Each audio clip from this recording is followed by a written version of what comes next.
찬양을 위한 준비, 하나님께 나아가는 거룩한 여정 사랑하는 성도 여러분, 오늘 이 시간 하나님의 은혜와 평강이 여러분의 삶에 가득하기를 간절히 기도합니다. 우리가 함께 나눌 이 말씀이 여러분의 영혼에 깊은 울림을 주고 하나님과의 관계를 더욱 풍성하게 만드는 축복의 통로가 되기를 소망합니다. 잠시 시간을 내어 이 채널을 구독하고 좋아요를 눌러주신다면 더 많은 분들에게 이 귀한 말씀의 은혜를 전하는 귀한 사역에 동참하시게 되는 것입니다.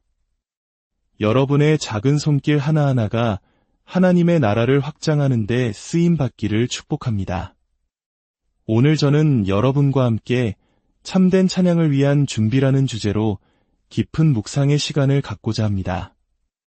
우리는 종종 하나님께 드리는 찬양을 단순히 감정의 표현이나 예배의 한 순서로 생각할 때가 있습니다. 마치 버튼을 누르면 무언가 일어나는 것처럼 그저 찬양하면 하나님께서 움직이실 것이라고 쉽게 생각하기도 합니다. 물론 그 말에는 큰 진리가 담겨 있습니다. 우리가 주님을 섬길 때 주님께서도 변함없이 우리를 섬기시기 때문입니다. 그리고 찬양과 경배는 우리가 주님을 섬기는 가장 위대한 방법 중 하나입니다. 하지만 오늘 아침 주님께서는 제 마음의 찬양이란 철저한 준비가 필요한 영적 행위임을 가르쳐 주셨습니다. 이것은 우리의 삶 전체와 연결된 문제입니다. 혹시 교회에 올 때만 특별한 행동 양식을 취하지는 않으십니까? 목소리 톤을 바꾸거나 얼굴에 경건한 표정을 억지로 지어 보이지는 않으십니까? 만약 그렇다면 우리는 무언가를 점검해 보아야 합니다. 교회 안에서의 모습과 교회 밖에서의 모습이 다르다면 둘 중 하나 혹은 둘 다의 문제가 있는 것입니다. 신앙은 일주일에 한 번, 1시간 반 동안 켰다가 끌 수 있는 스위치가 아닙니다. 그것은 24시간 내내 계속되는 삶 그 자체여야 합니다. 오늘 저는 이 깊은 원리를 구약의 성막을 통해 여러분과 나누고자 합니다. 어떤 분들에게는 성막이라는 단어 자체가 생소할 수도 있습니다. 하지만 성막은 하나님께서 우리에게 어떻게 나아와야 하는지, 그리고 우리가 어떻게 그분을 만날 수 있는지를 보여주는 하늘의 청사진과도 같습니다. 많은 설교자들이 하나님께서 이스라엘 백성을 이집트에서 이끌어내신 목적이 가나안 땅으로 인도하기 위함이었다고 말합니다. 내보내신 것은 들이시기 위함이었다는 것이죠. 저 또한 그렇게 설교해왔습니다. 그것은 분명한 사실입니다. 그러나 오늘 주님께서는 제게 더 근본적인 목적을 깨닫게 하셨습니다. 그것은 바로 하나님 자신의 마음이었습니다. 출애굽기 19장에서 하나님께서 시내산에 강림하여 율법과 성막의 식양을 주시기 직전에 이스라엘 백성에게 이렇게 말씀하셨습니다. 내가 독수리 날개로 너희를 업어 내게로 인도하였느니라. 바로 이것입니다. 내게로 인도하였다는 것.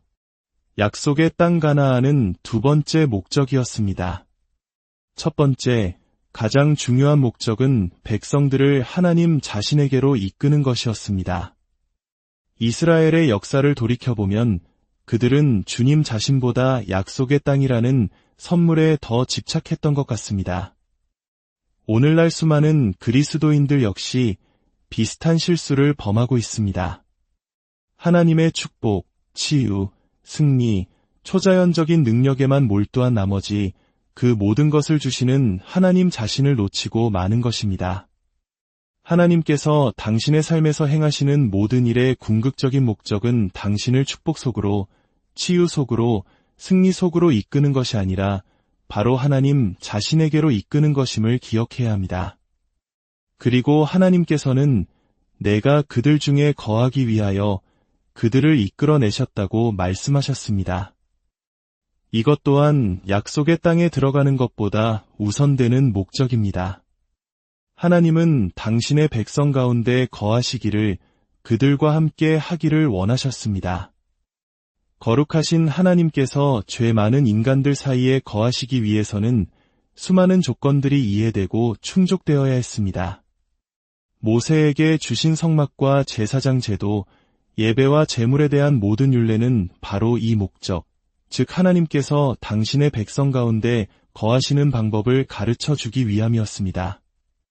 성경에서 무려 16장에 걸쳐 성막에 대해 상세히 기록하고 있다는 사실만 보아도 그 중요성을 짐작할 수 있습니다. 거의 모든 치수와 재료가 2번씩이나 반복해서 언급됩니다. 한 번은 하나님께서 지시하시는 내용으로, 또 한 번은 이스라엘 백성이 그 지시대로 실행하는 내용으로 말입니다.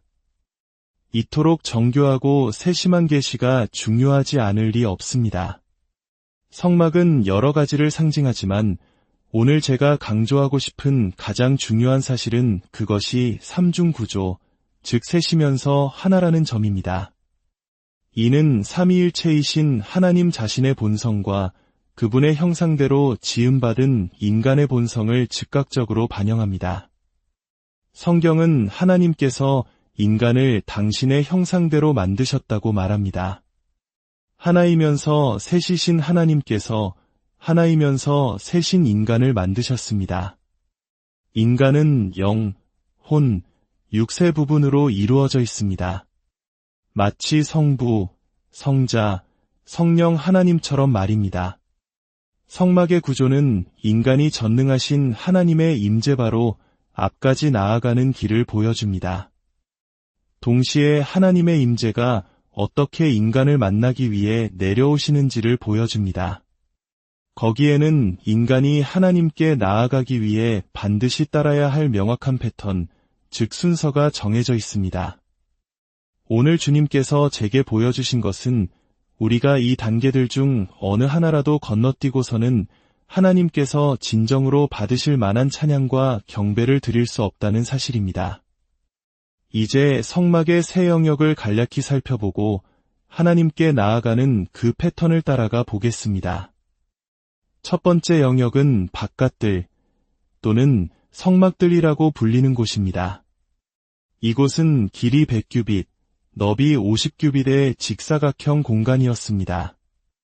녹기둥 위에 세마포 휘장으로 된 울타리가 둘러져 있었는데 그 높이가 5규빗에 달해 보통 사람은 안을 들여다볼 수 없었습니다.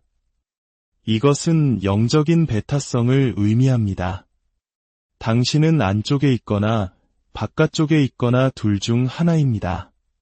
하나님과의 관계는 중간지대가 없습니다. 예수님께서 말씀하셨습니다. 나와 함께 아니하는 자는 나를 반대하는 자여, 우리는 울타리 너머를 엿볼 수 없습니다.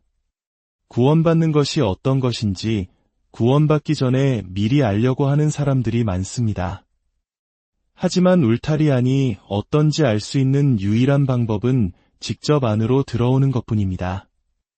이 바깥들 안으로 들어가면 가장 먼저 우리를 마주하는 것은 거대한 놋제단입니다.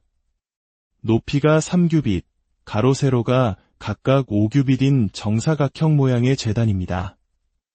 거의 사람 눈높이에 있는 이 거대한 놋제단은 우리에게 당신이 죄인임을 말해줍니다. 죄의 삭은 사망임을 말해줍니다. 용서받지 못한 죄와 반역적인 옛 본성을 그대로 지닌 채로는 하나님께 나아갈 수 없음을 선포합니다. 놋제단은 속죄 제물, 즉 예수 그리스도의 흘리신 피를 상징합니다.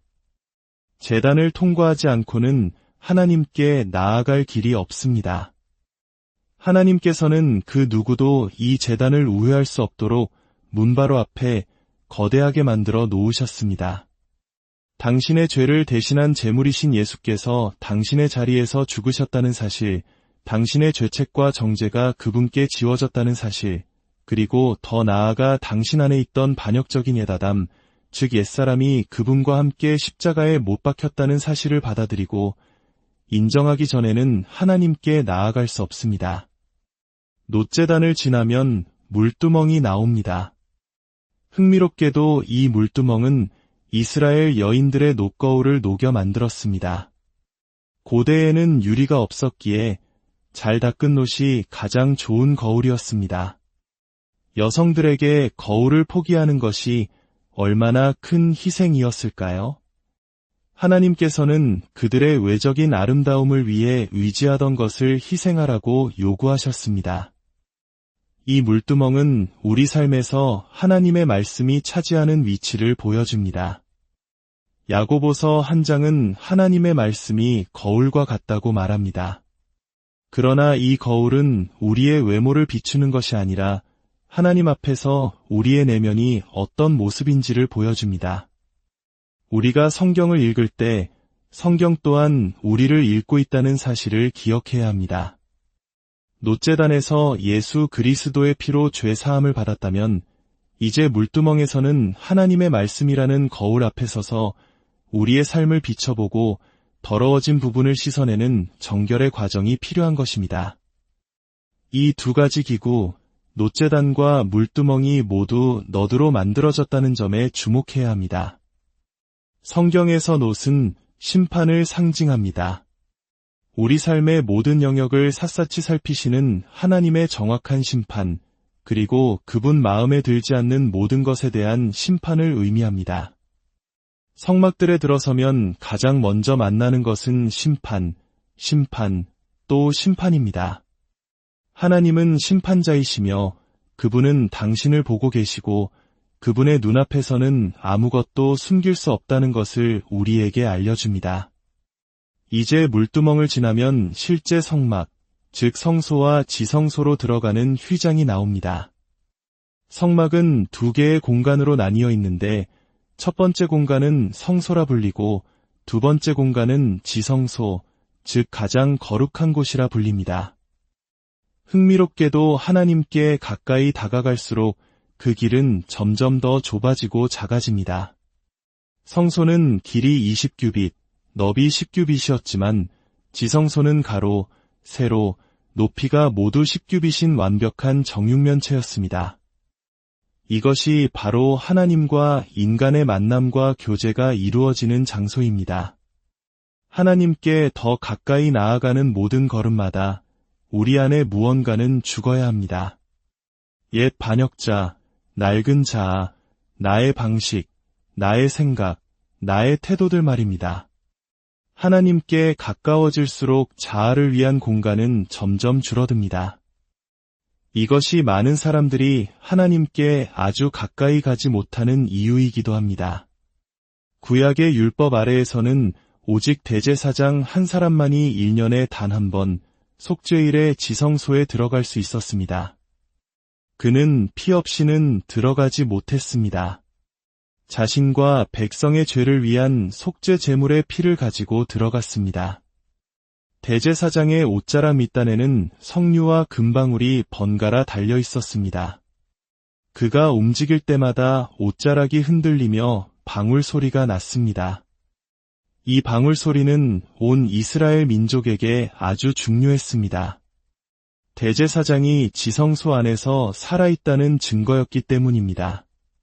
그의 생존은 그가 드린 제물이 하나님께 받아들여졌음을, 그리고 그를 통해 온 백성이 용납되었음을 의미했습니다. 하나님을 경외하는 모든 이스라엘 백성은 그 방울 소리에 귀를 기울였습니다. 물론 이 대제사장은 우리의 영원한 대제사장이신 예수 그리스도의 모형입니다. 그분은 손으로 만든 성소가 아닌 진짜 하늘 성소로 들어가셨습니다. 이제 그분은 우리를 위하여 하나님 앞에 나타나십니다. 모든 참된 신자는 자신의 영 안에서 그 방울 소리를 듣습니다. 그것은 바로 예수께서 살아계시다는 확신입니다. 그분이 살아계 계시기에 우리도 하나님께 받아들여졌다는 사실을 아는 것입니다. 우리의 대제사장께서 우리를 대신하여 하나님의 임재 속으로 들어가셨습니다. 그리고 신약시대 우리는 히브리서 10장을 통해 놀라운 초대를 받습니다. 그러므로 형제들아, 우리가 예수의 피를 힘입어 성소에 들어갈 담력을 얻었나니 참 마음과 온전한 믿음으로 하나님께 나아가자. 새 언약 아래에서 우리는 더 이상 우리를 대신할 대표자가 필요하지 않습니다. 1년에 단 하루를 기다릴 필요도 없습니다. 우리는 예수 그리스도를 통해 하나님께서 부여하신 절대적인 권위, 즉 언제든지 지성소에 들어갈 담력을 얻었습니다. 이것이 얼마나 엄청난 선언인지 아십니까? 만약 우리가 구약의 대제사장이 지성소에 들어가기 위해 지켜야 했던 모든 규례를 읽어본다면 하나님께서 지금 당신을 그곳으로 초대하고 계시다는 사실에 떨릴 것입니다. 우리는 조심스럽고 경외하는 마음과 두려움으로 그곳에 나아가야 합니다. 사랑하는 성도 여러분, 이것이 바로 참된 찬양을 위한 준비입니다. 찬양은 단순히 노래를 부르는 행위가 아닙니다. 그것은 놋제단에서 나의 죄를 고백하고 예수 그리스도의 십자가를 붙드는 회개에서 시작하여 물두멍에서 하나님의 말씀으로 내 삶을 씻어내는 정결의 과정을 거쳐 마침내 예수 그리스도의 피를 힘입어 지성소, 즉 하나님의 임재 앞으로 담대히 나아가는 거룩한 여정의 클라이맥스입니다. 이 순서를 건너뛰고 드리는 찬양은 깊은 울림을 가질 수 없습니다. 우리가 이 거룩한 패턴을 따라 하나님께서 받으실 만한 찬양과 경배로 나아갈 때 진실로 하나님께서 우리를 위해 행하실 일에는 한계가 없을 것입니다. 오늘 말씀을 통해 우리 각자가 하나님께 나아가는 이 거룩한 길을 다시 한번 점검하고 우리의 찬양이 더욱 깊고 진실하게 변화되기를 소망합니다. 여러분의 삶이 날마다 놋제단의 은혜와 물두멍의 정결함을 통과하여 지성소의 깊은 임재를 경험하는 축복된 삶이 되기를 주님의 이름으로 간절히